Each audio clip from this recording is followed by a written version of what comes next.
নমস্কার বন্ধুরা, স্বপ্নাজ ডায়েরিতে সবাইকে অনেক ওয়েলকাম জানাই।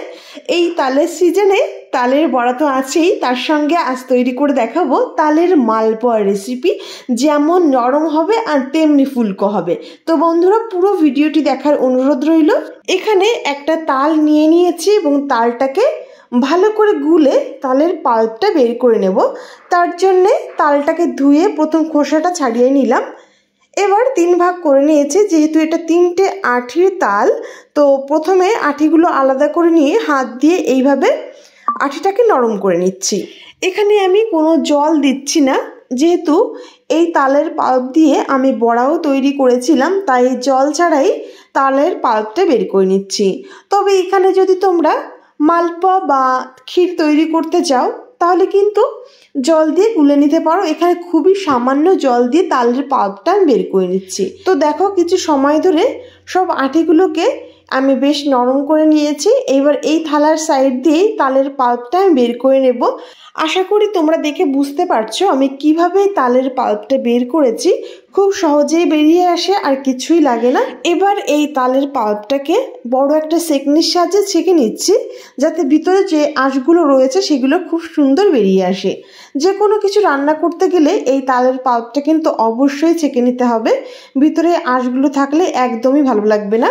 ঠিক এইভাবে সব তালের পাল্প আমি ছেঁকে নিলাম, আর পরিমাণে বেশ খানিকটাই হয়েছে। তো চলো বন্ধুরা, মেইন ব্যাটারটা তৈরি করব। তার জন্য এখানে একটা মিক্সিং বোল নিয়ে নিয়েছি এবং প্রথমেই দিয়ে দিচ্ছি 1 বাটি ময়দা। তারই সঙ্গে দিয়ে দিচ্ছি সামান্য সুজি। এখানে বড় চামচের 3 চামচ সুজি দিয়েছি। সেই সুজির মাপ করেই দিয়ে দিলাম বড় চামচের 3 চামচ চালের গুঁড়ি। এখানে চালের গুঁড়িটা বাদ দিয়ে পুরো সুজি দিয়েই রেসিপিটি করতে পারো, বা যদি সুজি না থাকে তাহলে চালের গুঁড়ি দিয়েও রেসিপিটি করতে পারো। তারপর অ্যাড করলাম 2 চামচ গুঁড়ো দুধ।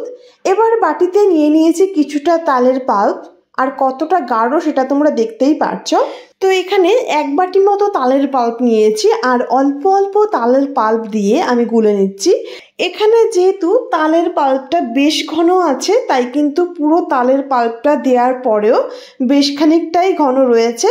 তো 1 বাটি তালের পাল্প দেওয়ার পর আমি চামচ দিয়ে ভালো করে মিশিয়ে নিচ্ছি, আর কিরকম ঘনত্ব থাকে সেটা আগে দেখে নেব, তারপর দুধ অ্যাড করব। তো দেখে বোঝাই যাচ্ছে এখানে কিছুটা দুধ অ্যাড করতে হবে লিকুইড করার জন্য। এখানে যেহেতু আমি মালপোয়া তৈরি করব, তাই প্রথমে আমি 1/2 বাটি দুধ নিলাম এবং অল্প অল্প দুধ দেব আর গুলে নেব। এখানে রুম টেম্পারেচারে থাকা জাল করা দুধই নিয়েছি, আর অল্প অল্প দুধ দিয়ে গুলে নিচ্ছি। এখানে আমার প্রায় 1.5 বাটি মতো দুধ লেগেছে। তবে যেহেতু এখানে তালের পাল্পটা বেশ শুকনো ছিল, তাই কিন্তু এখানে 1.5 বাটি দুধ লেগেছে। তবে তোমাদের 1 বাটি দুধ হলে হয়ে যাবে। তালের পাল্পটা ঘন হিসেবেই দুধটা লাগবে।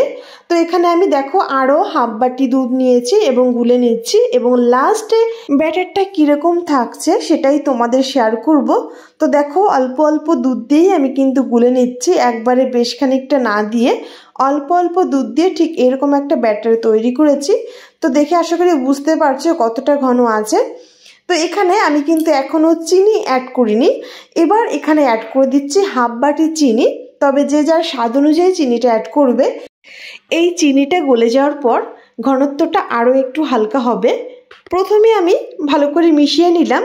তো মিশিয়ে দেখছি বেশ খানিকটাই ঘন আছে, তাই আরও 2 চামচ এখানে দুধ অ্যাড করে দিয়েছি। এখানে ঘনত্বটা ঠিক এরকমই হবে, বেশি ঘনও হবে না আবার একদম পাতলাও হবে না। তো 2 চামচ দুধ দিয়ে একদম ভালো করে মিশিয়ে নিলাম। ভালো করে মিশিয়ে একটা ঢাকনি দিয়ে ঢেকে রেখে দেব মিনিমাম 10 মিনিটের জন্য। এতে চিনিটাও ভালো গলে যাবে আর সুজিটাও বেশ ভালো ফুলে উঠবে। তো এখানে 10 মিনিট বা আধা ঘন্টা, যত টাইম রাখবে ততই ভালো হবে। তো ফিরে আসছি 15 মিনিট পর। তো এই অবস্থায় চিনিটাও ভালো গলে গেছে আর সুজিটাও বেশ ফুলে উঠেছে। তো দেখো, ঘনত্বটা ঠিক এইরকমই আছে। এবার অন্যদিকে কড়াইতে কিছুটা তেল বসিয়ে দিয়েছি। তেলটাকে বেশ ভালো করে গরম করে নিতে হবে। ভালো গরম করে নিয়ে আঁচটাকে মিডিয়ামে রেখে 1 হাতা ব্যাটার দিয়ে দিলাম। দেওয়ার সঙ্গে সঙ্গেই দেখো বেশ একটা বাটির শেপ চলে আসছে। দেখতে যতটা সুন্দর লাগছে, ফুলবেও খুব সুন্দর। তো ব্যাটার দেওয়ার সঙ্গে সঙ্গে তেল কিন্তু উপরে একটু ছড়িয়ে দিতে হবে, এতে খুব সুন্দর ফুলে উঠবে। তো উপর দিকে তেল ছড়িয়ে দিলাম আর ফুলতে শুরু করেছে। আর কতটা নরম হয়েছে আশা করি তোমরা দেখেও বুঝতে পারছো। বেশ নরম হয়, একদম নরম তুলতুলে। এক সাইড ভাজা হয়ে গেলে অন্য সাইড উল্টে দিলাম, সেই একই রকম উপরে আবার তেল ছড়িয়ে দেব। তো দেখো পুরো বলের মতো ফুলে উঠেছে, খুবই নরম আর টেস্টি হয় এইভাবে যদি মালপোয়া তৈরি করা হয়। আমি যে মাপ করে মালপোয়াটা তৈরি করেছি, তোমরা যদি এইভাবে তৈরি করো কোনো ভুল হবে না, এরকম বলের মতো ফুলে উঠবে মালপোয়াগুলো আর তেমনি নরম হবে। তো বন্ধুরা, একটা মালপোয়া তৈরি হয়ে গেল, তুলে নিলাম। এবার সেই তেলে একই রকমভাবে আরও 1 হাতা ব্যাটার দিয়ে দিয়েছি। ফ্লেমটাকে অবশ্যই হাই টু মিডিয়ামে রেখে ব্যাটারটা দিতে হবে।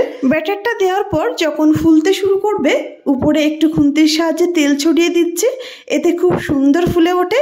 তো দেখো এক সাইড যখন ভাজা হয়ে গেল তখন অন্য সাইড আমি উল্টে দিচ্ছি, আর দেখতেই পারছো পুরো বলের মতো ফুলে উঠেছে। একটু সময় ওয়েট করলেই দেখতে পারবে খুব সুন্দর ফুলে উঠবে, এর কোনো ভুল হবে না। প্রত্যেকটা মালপোয়া এইরকম বলের মতো ফুলবে।